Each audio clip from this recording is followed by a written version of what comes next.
திருச்சிற்றம்பலம். நம பார்வதி பதையே மகாதேவ நமச்சிவாய வாழ்க. நண்பர்களே,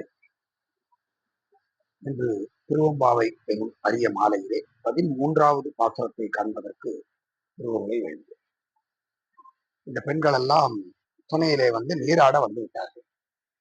நம்முடைய பிறவியாகிய துன்பத்தை நீக்குவதற்கு பெருமானுடைய புகழை பாடி இந்த துணையிலே நீராடுவோம் என்று நீராடுகின்ற பாங்கை நேற்றைய சிந்தனையிலே கண்டோம். இன்று அந்த சுனையிலே நீராடுகின்ற பெண்களில் ஒருத்தி அந்த சுனையை பார்க்கிறார். பார்க்கின்ற போது இப்பெல்லாம் நம்ம கண்டுபிடிக்கிறோம் இல்ல, இந்த ட்ரோன் வச்சு ஏரியல் வியூன்னு பாக்குறோம் இல்லையா, ஒரு நகரத்தை உயரமாக இருந்து பார்த்தா எப்படி இருக்கும் அப்படின்னு சொல்லிட்டு, அது மாதிரி இந்த பெண்மணி தன்னுடைய மனத்தால அந்த பொய்கையை மேல இருந்து பாக்குறான். அந்த பொய்கையில ஒரு பக்கம் தாமரை பூக்கள், செந்தாமரை பூக்கள் மலர்ந்திருக்கிறது, இன்னொரு பக்கத்துல குவளை மலர் பூத்திருக்கிறது. இந்த இரண்டையும் பார்க்கும் பொழுது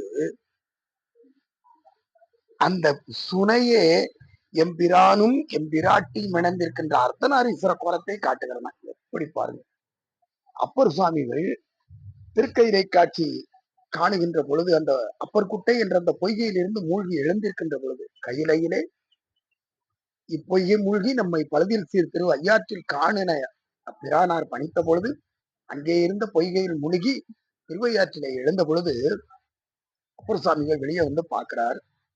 ஒரு பசுவும் காளையும் போகிறது, அம்மையும் அப்பனுமாக பார்த்தார். ஆண்மையிலும் பெண்மையிலும் போகிறது, அப்பனும் அம்மையுமாக பார்த்தார்.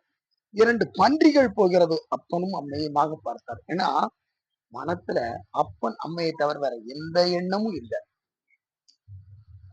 அப்படி ஒரு ஒருமித்த எண்ணம். 5 பேர் அறிவும் கண்களே கொள்ளன்னு சொன்னார் இல்லையா, அதுபோல இவங்க மனசுல இறைவனை தவிர வேற எந்த எண்ணமும் இல்லை.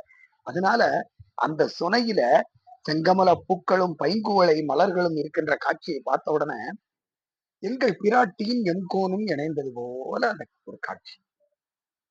சரி, அங்கம் குறுகினத்தால் குறுகுகள் ஆங்காங்கே பாடிக்கொண்டிருக்கின்றன, அரவங்கள் ஆங்காங்கே, இந்த தண்ணீர் பாம்புன்னு சொல்றோம் இல்லையா, அதே போல அரவங்கள் ஆங்காங்கே நீந்தி கொண்டிருக்கின்ற பெருமானுடைய திருமேனியிலே பாம்புகள் ஊறுவது போல இந்த சுனையிலே அரவங்கள் நீந்தி செல்கின்றன.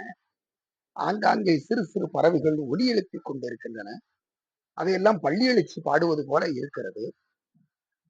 அங்கம் குறுகினத்தால் பின்னும் அரவத்தால் தங்கள் மலம் கழுவுவார் வந்து சார்தன்கள். இந்த பொய்கையில நம்ம உடம்பில் உள்ள அழுக்கை நீக்குவதற்காக வருகிறோம்.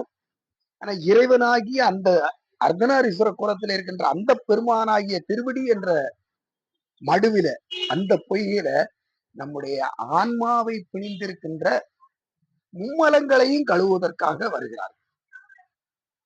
தங்கள் மலம் கழுவுவார் வந்து சார்தலினால், பெருமானுடைய திருவடியிலே மல நீக்கம் பெறுவதற்காக வந்து சாருகிறார்கள் அரியர் பெருமக்கள், ஆன்றோர் பெருமக்கள், ஞானிகள்.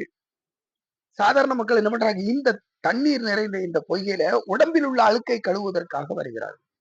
அதனால இந்த பொங்கும் மடு, அருள் பொங்குகின்ற இந்த மடு பெருமானுடைய திருவடி, குளிர் பொங்குகின்ற மடு இந்த குளிக்கின்ற பொய்கை.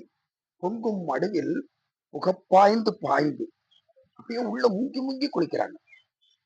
சும்மா எடுத்து இப்ப சில பேரை பார்த்தோன்னா ஆத்துக்கு போனாலும் கப்பலை வச்சு கோதி குளிக்கிறவங்கள நம்ம பார்த்திருக்கிறோம். கடல்ல உள்ள போறதுக்கு பயப்படுறவங்கள பார்த்திருக்கிறோம். ஆனா இந்த பெண்கள் அந்த பொய்கையில புகப்பாய்ந்து பாய்ந்து பாய்ந்து பாய்ந்து நல்லா முங்கி முங்கி குளிக்கிறாங்க. அதனாலதான் முகேர்னு சத்தம் கேட்குது. புகப்பாய்ந்து பாய்ந்து நம் சங்கம் சிலம்ப, சிலம்பு கலந்த கையில போட்டிருக்கிற வளையல் எல்லாம் சத்தம் கேட்குது. காலில் அணிந்திருக்கிற சிலம்பு என்ற ஒரு வகை ஆபரண, பெண்கள் கொலுசு என்று சொல்லுவார்கள், அது போல ஆபரணங்கள், அது சத்தம் கேட்குது. அப்படிப்பட்ட அந்த சத்தத்தினூடே நாம் இந்த பொய்கையை பங்கைய பூம்புணல் பாய்ந்து ஆடும். தாமரை மலர் நிறைந்த இந்த பொய்கையிலே குளிர்ந்த நீர் ஆடி என் பெருமானை வணங்குவோம் என்று அந்த பெருமானுடைய திருவருளை போற்றி வணங்குகிறார்கள். இந்த பாசுரத்திலே நமக்கு மணிவாசக பெருமானார் ஆன்மாக்களுக்கு சொல்ல வந்த கருத்து என்னன்னு சிந்திச்சோமானால், இறைவனுடைய திருவடி நமக்காக எப்போதும் இருக்குது. ஆனா நாம அதை நாடி போகணும், உணர்ந்து போகணும். அதான் முக்கியம். ஏன்னா இந்த பெண்கள் அந்த பொய்கையில நீராட போனாங்க. போகும் பொழுது அங்கே இருக்கிற அந்த செங்கமல பூக்களும் பைங்குவளை மலர்களையும் பெருமானும் பெருமாட்டியும் போல தெரிஞ்சது. நம்ம கோயிலுக்கு போய் பெருமானும் பெருமாட்டியும் பார்த்தாலே நமக்கு மனம் அங்கே அழைக்க மாட்டேங்குது. நம்ம மனம் அவ்வளவு சிதறி இருக்கிறது.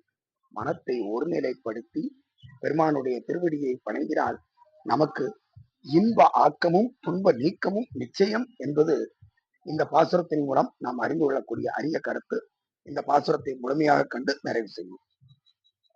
திருச்சிற்றம்பலம்.